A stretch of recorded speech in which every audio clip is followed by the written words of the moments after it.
Have you ever felt like a harmless habit is starting to control you? Unlike other addictions, society rarely treats masturbation addictions as a genuine health concern. Instead, it's often moralized, dismissed, or reduced to a joke. This leaves many people who are struggling feeling isolated, judged, guilty, and even unworthy of help, all because of the shame, silence, and misunderstanding wrapped around it. At Psych2Go, our mission has always been to create a safe space where people facing complex or even what's deemed taboo struggles can feel seen and less alone. We know these topics aren't always easy to talk about, and they're rarely embraced out in the open. But if this one resonates with you, just know you are not the only one. We also recently created a video exploring what happens when you masturbate too much. The link is in the description if you'd like to check it out. Let's take a look at how reducing or quitting masturbation, especially when it feels compulsive, can affect your mood, motivation, and focus. Number 1, when a habit becomes a coping mechanism. Masturbation is natural. It's part of being human.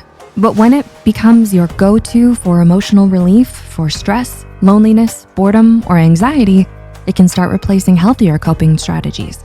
Dr. Trish Lee, a cognitive neuroscientist and educator, explains, when masturbation is used consistently for emotional regulation, it hijacks the brain's reward center. You stop listening to your body and start chasing a dopamine fix. Over time, this can lead to a loop where you're not masturbating because you want to, but doing it because you need to feel okay. And that's where the brain starts to change. Number 2, what's actually happening in your brain? Each time you orgasm, your brain gets a surge of dopamine, the neurotransmitter that makes you feel rewarded and motivated. But if you stimulate that circuit too frequently, the brain adapts by down-regulating dopamine receptors, meaning it takes more stimulation to feel the same reward. This can make it harder to regulate urges, plan tasks, and focus even outside of sexual behavior. It's not that masturbation is bad. It's that repetition and overstimulation equals a hijacked reward system. Number 3, the first week, withdrawal or reset. So what happens when you stop? In the first few days, it's common to feel restless, irritable, distracted, even more drawn to fantasy or urges. This isn't a sign of failure. It's your brain rebalancing. Psychologist Dr. Paula Hall, who specializes in compulsive sexual behavior, explains that withdrawal symptoms are less about the body and more about the nervous system's reaction to losing a coping mechanism. That emotional friction, it's actually a doorway, the space where healing begins.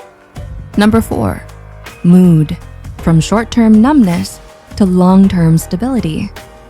A surprising benefit of quitting is a greater awareness of your emotional state. When masturbation is used to avoid feelings, stopping creates a pause, a moment to sit with discomfort, boredom, or sadness, rather than numbing them. This might feel hard at first, but it can lead to a more stable mood over time. Instead of swinging between short-term relief and post-orgasmic crashes, you begin to regulate emotions in more resilient ways like journaling, exercise, or simply breathing through tension. You might start to notice less emotional flatness, more present moment awareness, a stronger ability to self-soothe without needing stimulation. Number 5, motivation. Dopamine starts working with you again. Quitting masturbation, especially compulsive patterns, can unlock natural motivation. Here's how. When you stop flooding your brain with dopamine from sexual stimulation, your reward system starts becoming more sensitive again. Dr. Anna Lemke, author of Dopamine Nation, calls this dopamine balance. She says, when we reset the brain's reward pathway, even small accomplishments start to feel deeply satisfying again. This means you start looking forward to progress, not just pleasure. Exercise feels more rewarding. Completing tasks gives you a buzz, the good kind. You're more likely to chase meaningful goals, not just short-term highs. Number 6, focus.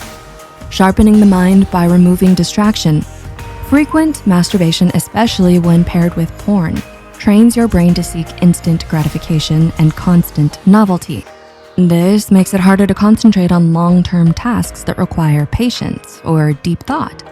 But when you remove that cycle, something interesting happens. Your prefrontal cortex, the part of the brain responsible for focus, decision-making, and impulse control, starts to rebuild. People who take breaks often report better concentration, improved memory, fewer urges to multitask, more time and energy to pursue creative or personal growth.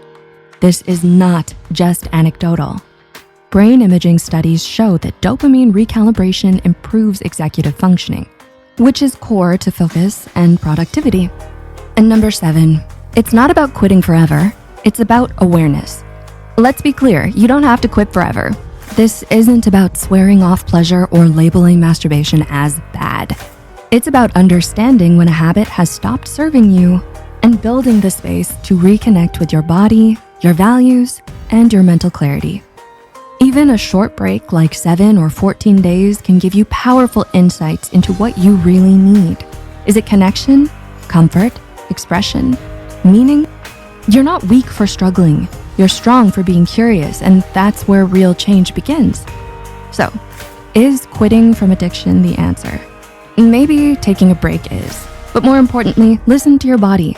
Your body, your mind, and your emotions will often tell you more than any outside advice. If the habit feels impulsive, exhausting, or isolating, maybe it's time to take a break. Not as a punishment, but as a way to reconnect with yourself. Because sometimes what looks like a habit is really an attempt to soothe something deeper. And simply becoming aware of that's already a powerful first step. Thanks for exploring this with honesty and openness. Take care of your mind and be kind to yourself.